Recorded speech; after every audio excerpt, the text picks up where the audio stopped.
Life in a world that keeps changing. Think that it's progress you're making.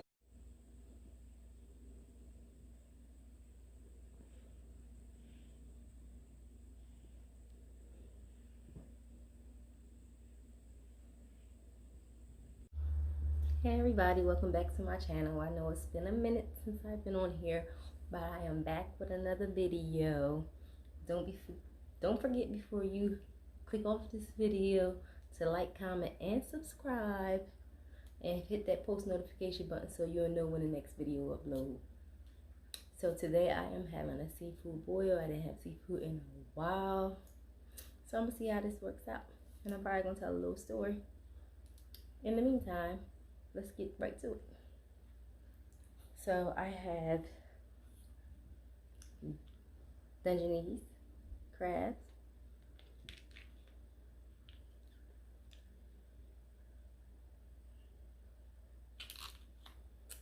I have lobster,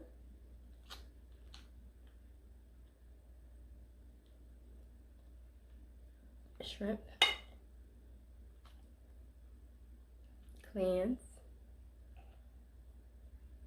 corn on the cob,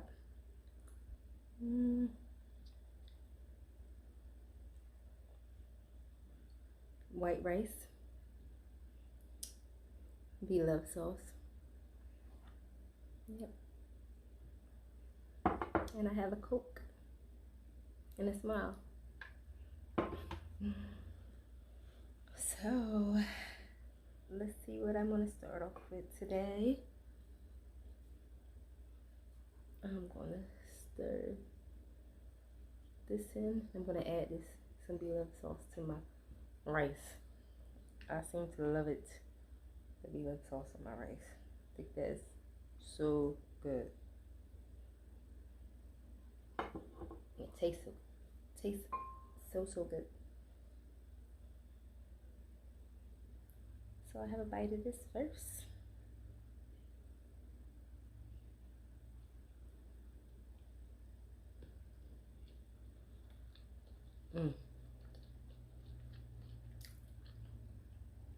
Oh y'all, so good. So good.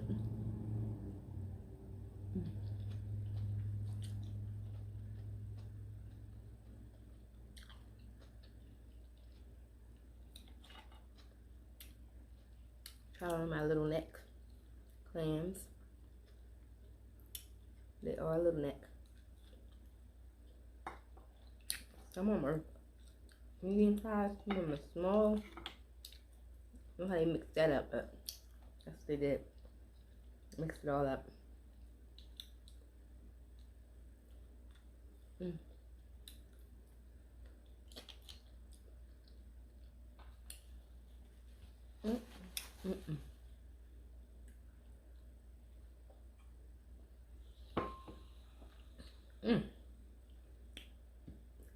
a bite of this cone.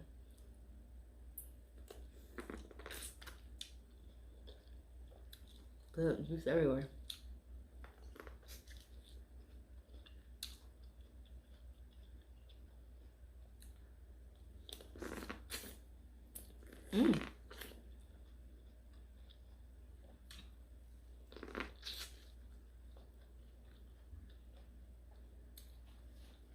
That corn is juicy.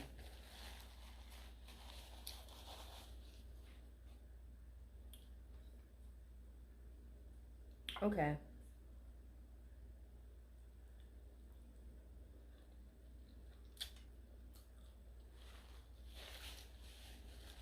Today I ran into a story on Fatal Attraction, TV1.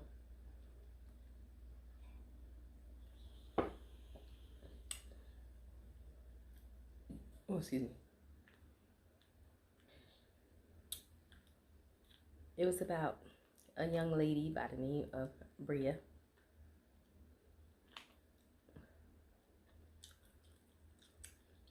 Smart, she didn't have any children. Very independent. Did everything on her own. She was in an on and off relationship for 10 years with a guy named Joshua. That's the only guy she ever dealt with. According to the family, friends, she never dealt with anybody else. She had 2 jobs. She was a working girl, you know, did her thing. She was in love with Joshua. Oh, excuse me. She was pretty much in love with Joshua.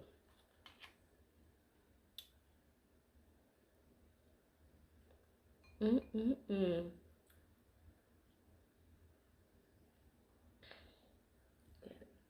I'm gonna take the first bite.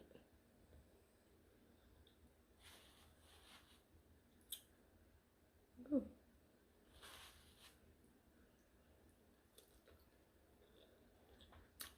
Anyway, she was in love with Joshua. And they never had any kids together or anything. Their relationship was off and on.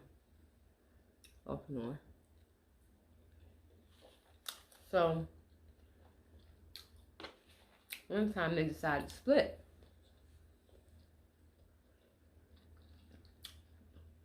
And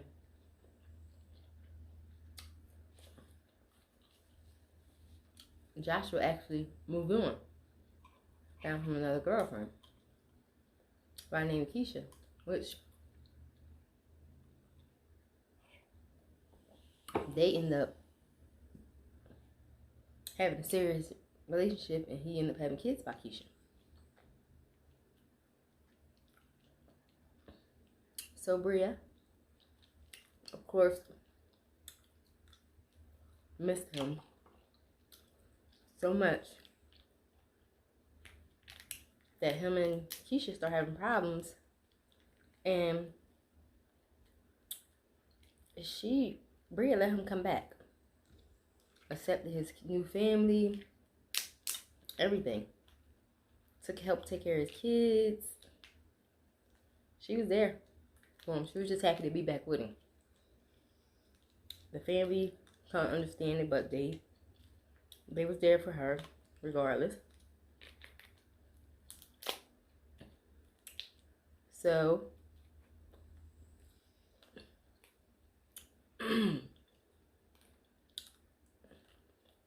one day Bria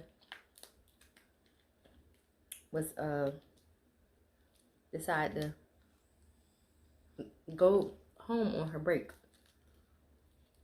because she was working at a restaurant. She left early, and she was supposed to come back. She never came back. Now her mom is used to Bria calling her at certain times every day, like clockwork. She didn't miss a call. So when Bria didn't call or didn't answer her mother's calls, her mom knew something wasn't right. So Bria's mom called her job and asked them, do they see Bria? They told her Bria left her lunch break the day before and never came back. So she knew something wasn't right. So she headed on over to Bria's apartment. And when she got there,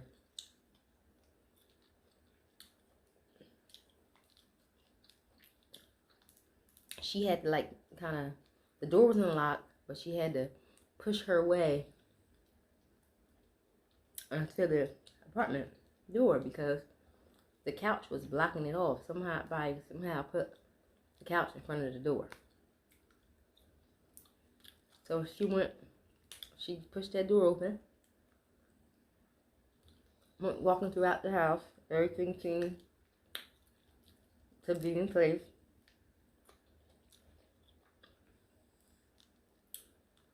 In the rooms and stuff, so she wasn't prepared for what she was about to see when she walked up to this bathroom. She walked up to her daughter's bathroom, opened the door, and there she go, her daughter laying in the tub with blood dripping everywhere. And she just lost it. She was screaming so loud that all the neighbors heard it. All the neighbors, they start calling. Everybody started immediately calling 911. They didn't even know what was going on. They just heard a lady screaming, saying, "My daughter's dead, my daughter's dead." And she was so loud that like several neighbors called. They asked, "Did you need an ambulance?" Asking the people or the cops. They was like, "I think I might need both." This lady was screaming to the top of her lungs, "Somebody's dead up there. Get here."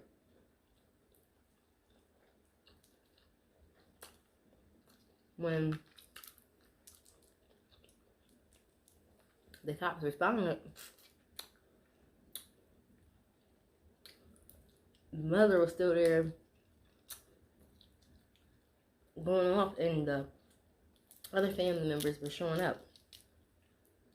The mom's brother, everybody was just showing up and trying to get in. They were losing it. The family was starting to lose it. Because they were a close-knit family. Everybody was really close. So, the cops went in. They asked who found her. And told her the mom. So, the detective told the mom, "Man, we sorry for your loss, but we're working for Bria now, and we need to know what's going on. We need to find her killer."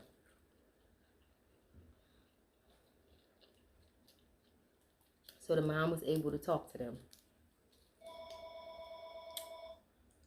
The mom was able to talk to them and tell them that was able to tell them that they asked questions about, did she have a boyfriend? And then the mother told them, yeah, she had an off and on boyfriend by the name of Joshua. And the cop was like, "Joshua? Okay. Is there any reason you think Joshua might hurt her?" The mom was like, "No, I don't." Now, she was like, well, they asked her, "Well, was your daughter seeing anyone else?" And she was like, "No, he was the only guy." So it's like, well, is Joshua seeing anybody else? And she said, "Yes, Keisha." And the cop said, "Do you think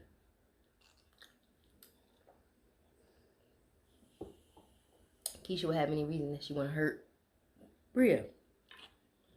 And mom told him, "No, they got along that I know of, and didn't have any problems." So now these two people, like the mom mentioned, the cops wanted to see them, wanted to talk to them. So it was easy for the cops to track down Keisha.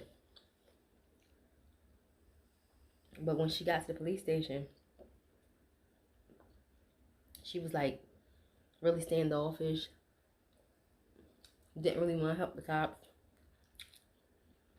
She was like, "Y'all need to talk to Joshua." So they knew something wasn't right for her to act weird like this.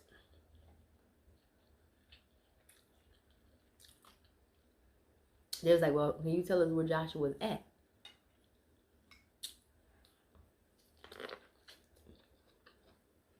She finally came out and said he's at his cousin's house.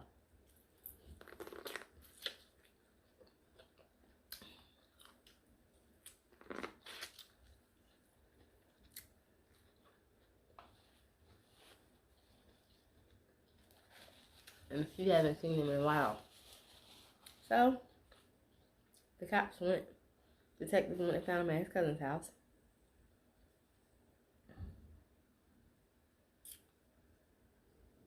And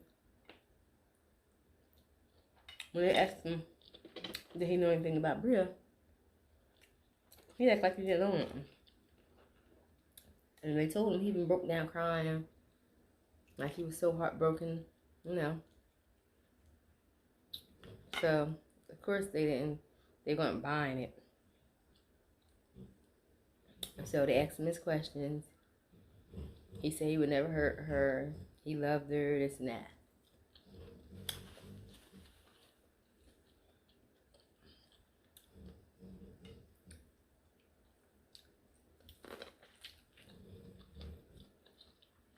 So some guy decided to call the police department.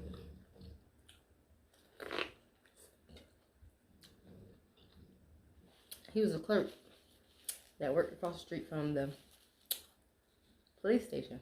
Not police station, I'm sorry, Bria's apartment.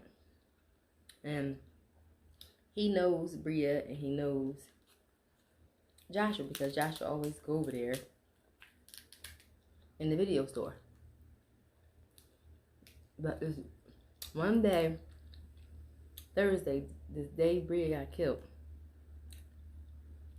the clerk remembered like yesterday because he said Joshua was acting really weird that day. He said Jamie seen on the news that a girl got killed. So he already had the footage from the video store, everything for the cops,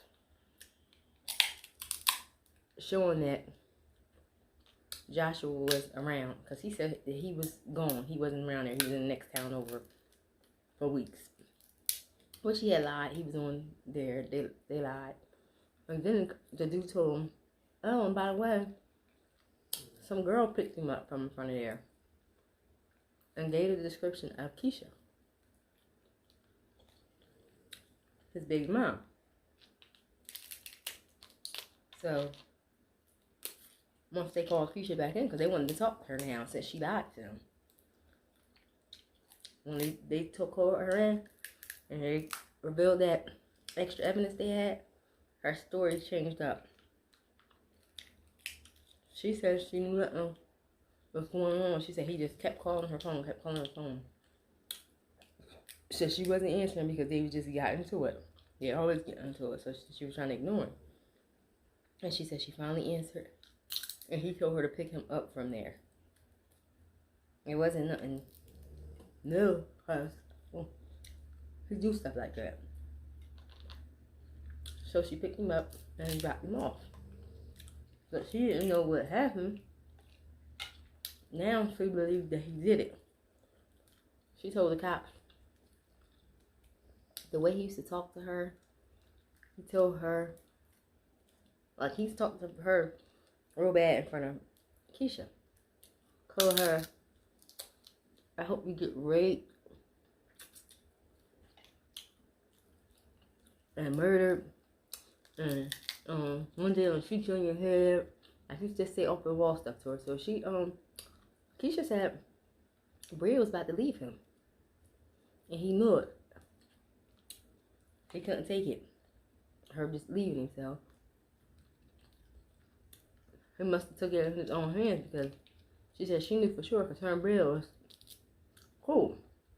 But she knew definitely Bria was leaving him. And then come find out reports that he had been beating on Bria. And Bria, very abusive to her. And Bria just never, ever, ever. She called the cops, but she would always change the story or whatever. But they still wrote the reports when they had the report. So you know he was abusive to her.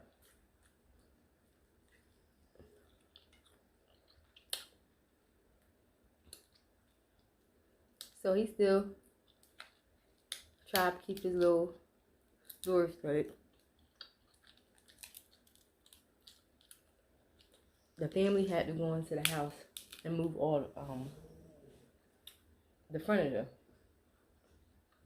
from her house.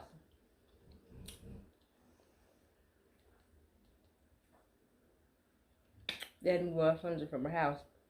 Have proof. There was basically no way Joshua could refute the evidence because there was so much of it against him. Between the hat, the surveillance video, the murder weapon, and Keisha's testimony, it was really overwhelming. Joshua was found guilty and he did receive a life sentence in prison. He'll never see the light of day again, and her family could finally at least breathe a little bit better knowing that justice had been served. We was all excited for the verdict. Okay, my fault. The family had to go in there and move all the furniture from the house. Now, the cops, I guess when they did their search, I know they was looking for a weapon. Murder weapon. They know she got shot twice. One in her chest, one in her head. Actually, the killer shot through the bathroom door in her apartment to shoot the first time. And then they went and stood on top of her again the second time, shot in her chest. So they knew whoever did it meant to do it. They straight up murdered her. So, once the family was there moving the furniture, you know, the couch and stuff, a weapon fell out of the murder weapon fell out of, matter of fact, they didn't even know if it was a murder weapon yet. This a gun fell out of the chair at her house. So the family members just immediately left it there and said, "Oh, nobody touched it. Nobody touched it." And they called the cops. The detectives came and got it. Later on, that was the weapon that she was killed with. So then they had to wait for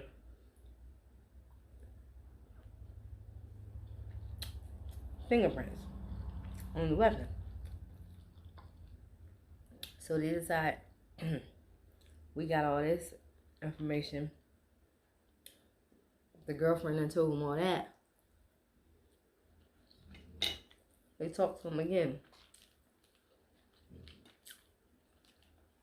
He just came out and said, "I didn't mean it. I didn't mean to kill her. It was a mistake."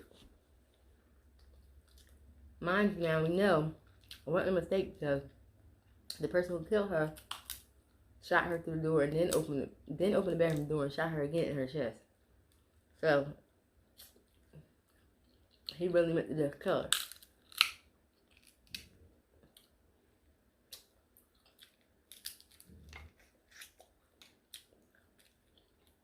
When they let him know they had all that on him, he just shut down and said he wanted his attorney. I don't want to talk no more.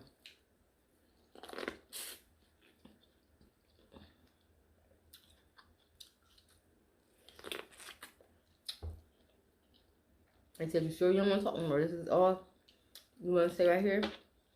"Yes, I don't want to talk no more."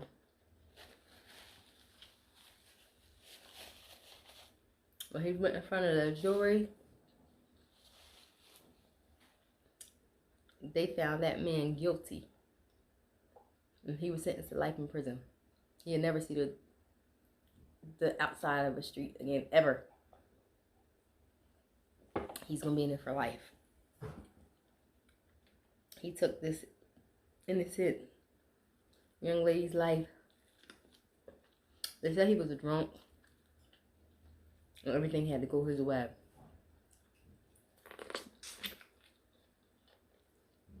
After drinking, he can get abusive. And of course, Keisha said she was scared because she got kids with that man. She don't know what he was going to do to them. But Keisha never got charged. They said they don't think Keisha knew about him murdering her until after the fact. She didn't really know anything about it. So she actually helped their case by telling them things about it. And they locked his behind up. Something he needed for the rest of his life. Something he needed. Because she will never get to walk this earth again. Talk to her parents, her loved ones. She won't friends, family. She won't even have a chance to have kids. None of that, because he stole her innocence, her life. So I stole everything from her. So with that being said, I am actually about to end this video. I did a little too much talking. I know I ain't been on here in a minute. It's been a minute, but you're going to see a lot more of me. So I just wanted to get on here and tell y'all my little story. And eat a little bit with y'all. You see, I can't even finish. I am full. I think I overdid it today. But I am done. Don't forget to like, comment, subscribe, y'all. Hit that post notification button so you'll know when the next video uploads. Thanks again for watching. Until next time. See ya.